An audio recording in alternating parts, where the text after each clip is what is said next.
Today is the day. I bought a hypercar and it's finally time to show you what that is. But before that, let me remind you about the journey we've been on. Over the last few weeks, I've showed you hypercars that I want to buy. I've showed you why I want to buy a hypercar, how I plan to pay for a hypercar, and the cars that I would have to sell in order to get the hypercar. I've had many supercars, from the Porsche GT3 RS, Ferrari SF90, Aventador SVJ, but this is something different. TJ, what car are we getting today? He's just as excited. Oh, Bugatti, no. Are we? Are you ready to go collect a hypercar? Yeah. Let's do it.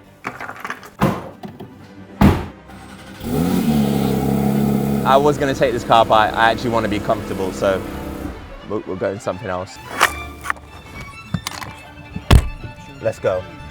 So today we're heading down to European Prestige to finally collect the hypercar. People assumed that I was just doing this for content, that I wasn't really going to buy one or that I was dragging it out. But it's nice to prove the naysayers wrong. Even Carl Hartley had a fun dig at me. But here's the truth. This wasn't just about buying a car. This was about doing it right, making sure that whichever car we purchased is the one for us. Truth be told, it was a process, and I've taken you in real time through that process. You see, every time you watch one of these videos, it was filmed days, if not mere hours before it was uploaded. And going off that, I want to give a massive thank you to everyone that's been so patient and so supportive throughout this process. And a special shout out to Yanni, who helped me find this dealership and helped me find this car. Thanks, bro. As we're on our way down now, I think it's only right we have a brief moment of silence for the cars we've lost on the way. So, the Revuelto has been sold as part of this deal. The Ferrari Puro Sangue has also gone as part of this deal. And the... Wait. Those only cars are gone. Damn. I'm only sold 2 cars! No!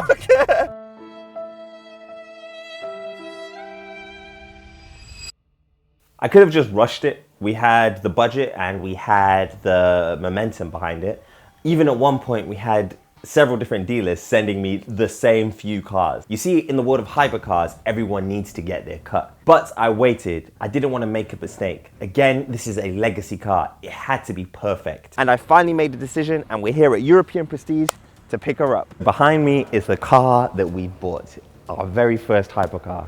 But before that, I want to take a quick look at some of the options that were on the table. So as I showed you a few weeks back, I was potentially looking at, again, a Ford GT and a McLaren Senna to have a hypercar duo, seeing as these are both sub £1 million cars. However, I decided that I want my first hypercar to be undeniably a hypercar, something with history and something that's going to have a lasting impact. So I wanted to go for something a bit more special. Also, we looked at the Bugatti Veyron, but maintenance, running costs, and all the other tidbits, including the fact that this car is quite old at the moment, kind of put me off. Then I thought about stretching the budget and getting something insane like a Bugatti Chiron. However, that would have come with so many sacrifices, including selling my beloved SVJ. And a lot of you were telling me to get a LaFerrari, but I don't know how much money you think we have, but it's not LaFerrari money. And then there's the obvious cars like the P1, but it's not really a car that I ever really wanted for myself. There's also the Carrera GT, which is an amazing car, but the safety and the age of the car kind of put me off. I don't want to have to get my child in the car and worry every single time that they're there. So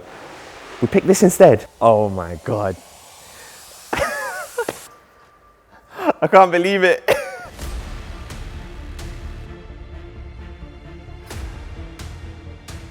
After months of decisions, false starts, deposits being taken, comments, DMs, noise, it's finally here. The Porsche 918 Spider, my first hypercar.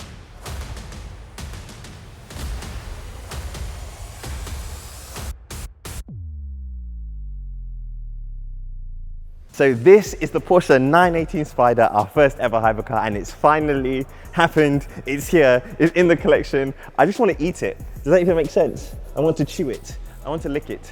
Can I do that? Is that weird if I do? Would it be weird if I think it would be weird. I can't believe it. I just can't believe it. It's so surreal that this is our car. You know what? Let me FaceTime Camille. I think she needs to appreciate it as well. Are you ready to see it? Are you ready to see it? I'm so ready. Oh my gosh. It looks so good. I can't believe we've done this. Congratulations, babe. We have a hypercar. This is surreal. And look where the exhausts are. Look where the exhausts are. The exhausts are up here. I think I've got a name for her. What's the name? Actually, I think it's a boy, and it's called Magneto. Magneto. You know what? You can have that. Magneto is. You see, sometimes in these videos I say my or I, but the truth is it's we.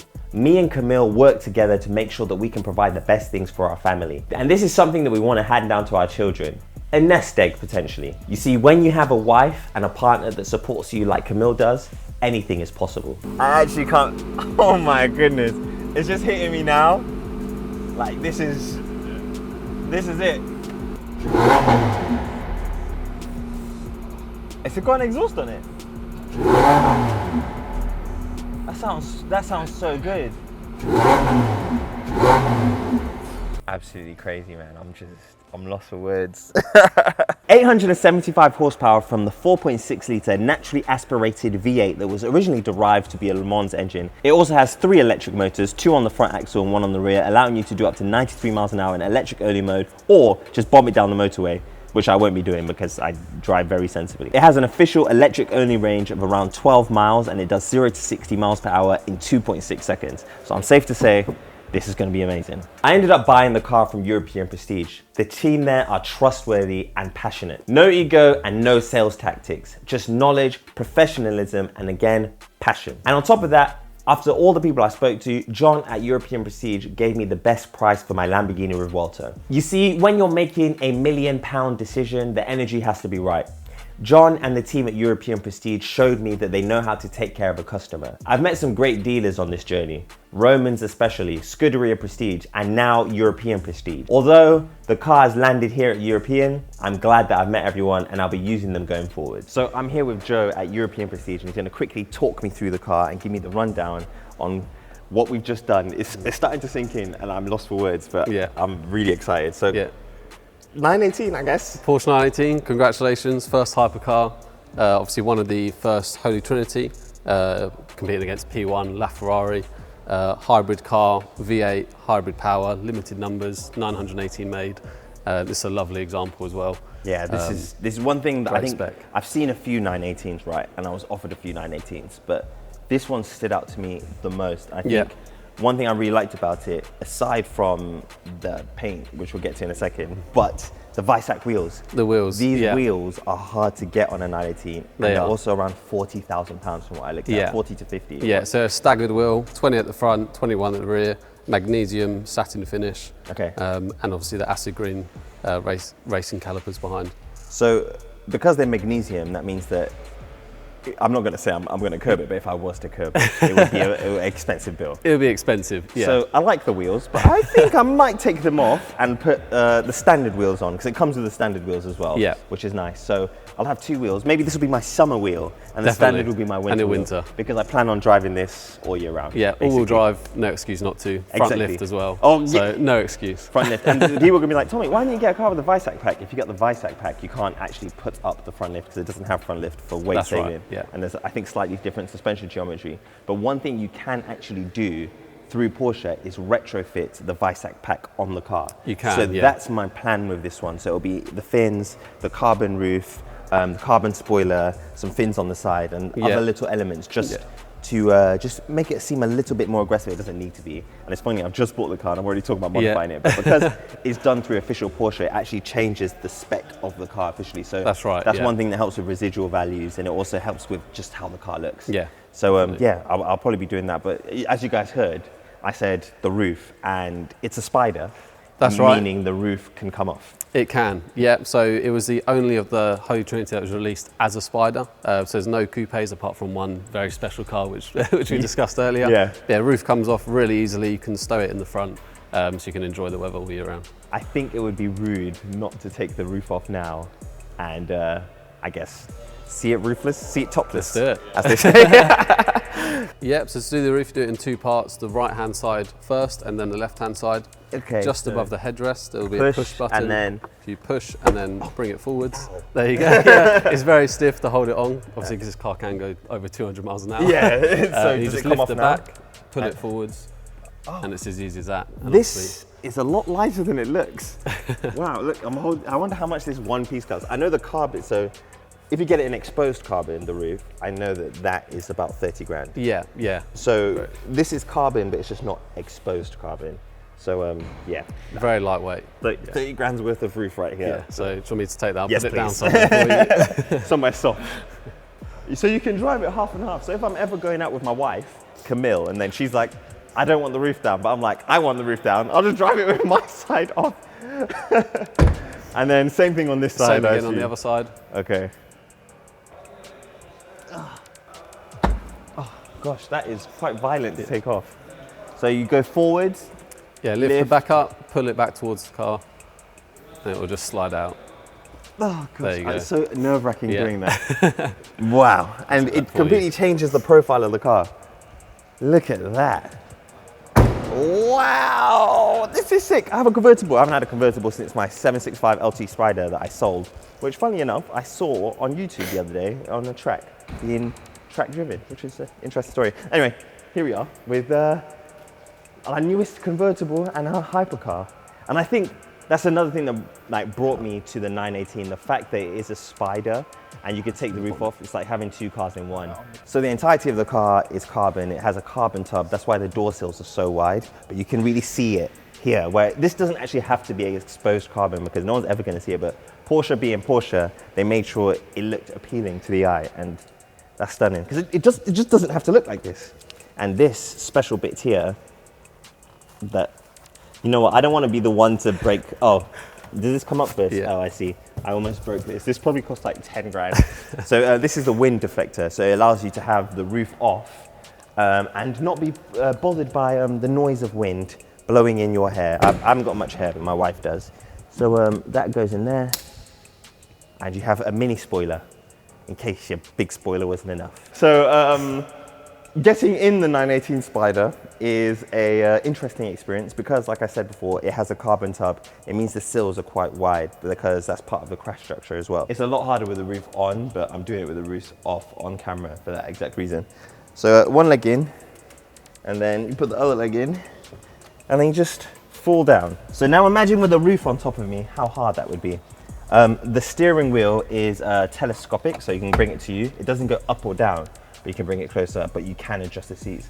These are the original bucket seats that Porsche introduced for this car, the 918 Spider, and then they trickled it down to the other models like the GT3 RS, GT3s. They're great seats, comfortable, as well as secure, so you don't get thrown around in your seat. But being inside this car now is just mind-blowing. This is, honestly, it feels so modern in here. It still feels like it's a new car. Yeah, I mean, yeah, this car looks like it could have just rolled out of the showroom.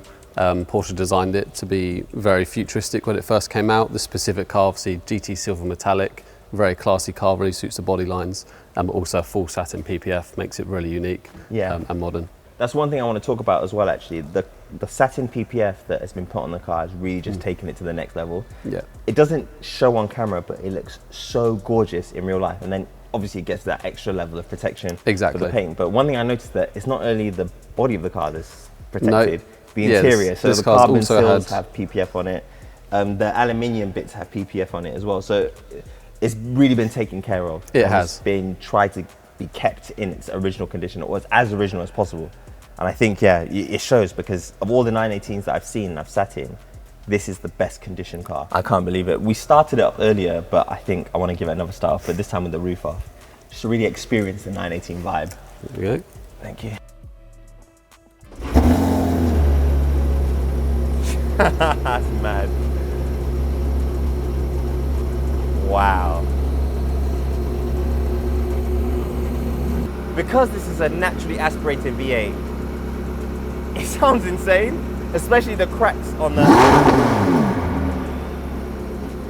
aggressive, and you can tell it's got a light flywheel, the way the revs just drop down. This car's so cool. So cool. Unbelievable. The one thing I want to look at is that engine bay, because that is insane. So now I'm going to try my best to get out elegantly. I can't believe I'm going to put this on camera. You know what, I could just stand straight up because the roof's off, but I'm going, for the video, I'm going to let you guys know how hard it is. I have ridiculously long legs, by the way. I look short when I'm sitting down because my torso is short. My legs are they just go on forever. So one thing, I need to take up yoga. I should have factored that into the budget when I was buying this. Oh, jeez. This is when people watching you get out, when you park outside the restaurant, and you just have to, you're like, yeah, 918. But they don't know you're struggling.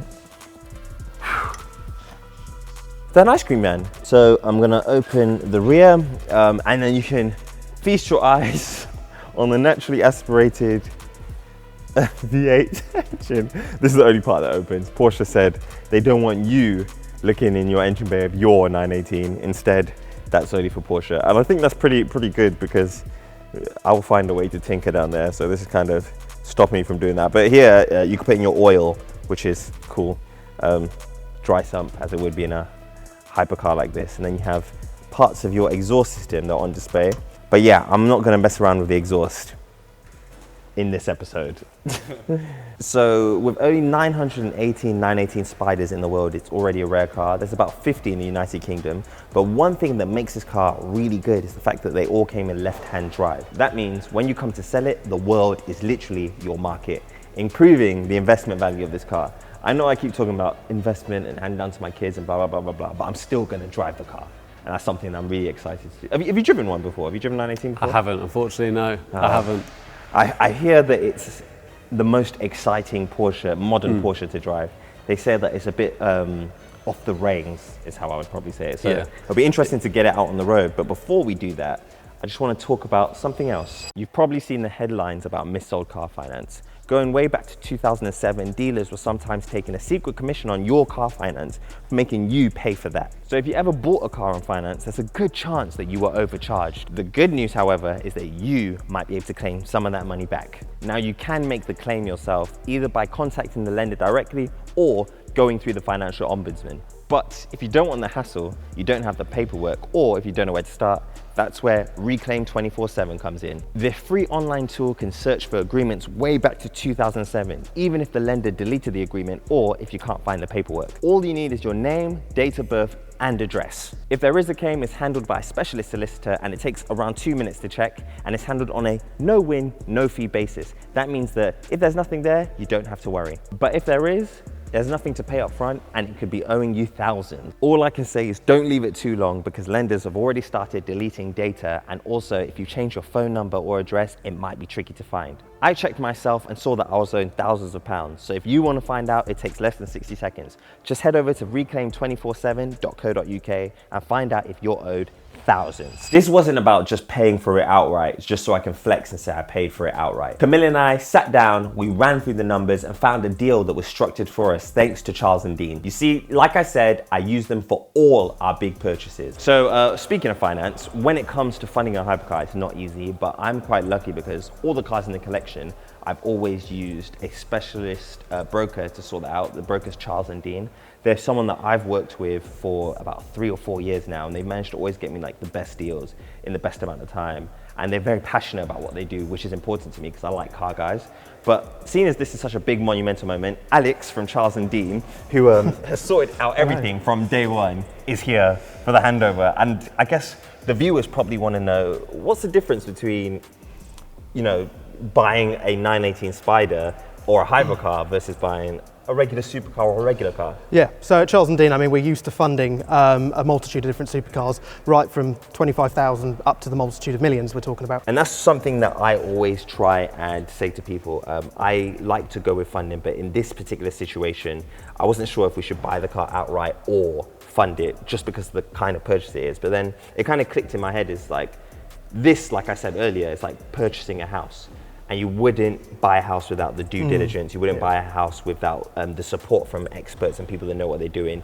And you want to just make sure that whatever you're doing is done properly. And that's why I wanted to use financing on this scenario. And it also means that my money could work harder elsewhere and we could do other things and I could buy other cars, which is more important. But also, this car's going up in value, so I don't see it as an issue. So yeah, I think I always recommend people to explore their options, but I never look down on financing. A lot of my friends who are millionaires, or a lot of my friends who are wealthy even, they fund their cars because they know that it's the smart way to do it. But I don't know, it's up to you. But if you're interested, I've put Charles and Dean link down below. You can request this man himself, say, I want to speak to Alex, or you can speak to anyone on the team. They're great guys. The budget, when I originally got in contact with you, was 2.5 million when it came to buying a hypercar. This is considerably less, which is a good thing. But I want to explain why this is the car to choose. Not just because it's amazing, and I like how it looks, I like how it sounds, and I like the fact that it's part of the Holy Trinity. But in this 1 to 2 million price range, this is probably the best bang for your buck. I would say so. I think when you came to us and said this was the budget we were working with, we did look at many different cars to see what would sort of fit that range. And I think for the combination of the cars you were looking at that you wanted versus cars that you haven't missed the boat on in terms of price increases. Like the Ferrari. But I think this offered the best combination of everything. And speculatively, we were hopefully expecting the car to increase in value over time, which again we can take excess of. I don't think it's going to go down. I think it's going to increase. I can't guarantee it, but that's what I believe in. And also, because we spent way less in the budget, that means, again, man math, more or cars. Boy math, we could get more cars. And it'll be interesting to see what we get next. But Camille, I've spoken to you about this. She's interested in getting a Ferrari. Yep. In Let's black. make it happen. She wants a matte or satin black Ferrari. Let's make it happen. Let's make it happen. Let's make it happen. So that's another video. Although there is a very nice satin black Ferrari Pista over there. I mean, sometimes you just got 2 cars in one day. Why not? Though I have to speak to my wife first. She'll probably be like, what the hell are you doing? So let's just enjoy the 918 for now. The budget was 2.5 million. After several weeks of research, the 918 was the best bang for our buck under that amount. Now, I'm not saying that the journey is fully complete because we still have headroom. So whether or not we add another car, potentially a Senna or something else, that remains to be seen. But trust me when I say the car journey isn't over. But for the near future, it's 918 season.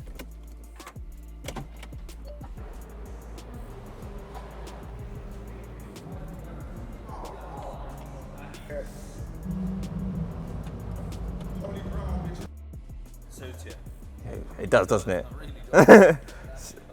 Nathan, you excited for this first drive in 918 Spider? Oh, sorry, I'm gonna burst your bubble. Let me take this. The car needs to go for service, and I'm going to Dubai in like 3 hours, so we're not driving it today. But when I get back, I'm gonna give you all the content. Take it out for a spin. I've got some sick stuff lined up, but for now, this is the 918 Spider. Remember to like and subscribe, drop your comments down below. What do you think of the car? And I might be wrapping it soon, so which color should Auto Sanctuary help me with? I just want to say a massive thank you to everyone that's been here on this process. Nathan behind the camera, you've been amazing. Joe, the editor, again, amazing. Yanni, thank you for helping me. European Prestige, John at European Prestige, Scuderia Prestige, Romans, everyone that I've spoken to throughout this journey that has just made it seamless. Massive thank you to the guys at Charles and Dean for helping me and picking up my calls at 11 o'clock at night when I have questions. And yeah, everyone else that's been involved, my insurance company. Anyway, you know, I'm thanking my insurance company. That's when you know, that's when you know you're gassed about what you just bought, where you're just thanking everyone. But honestly, my family, my wife, it's been amazing. Thank you guys. Signing out. I've got a plane to catch in literally 2.5 hours, so I gotta go. Hypercar, hypercar, hypercars happened.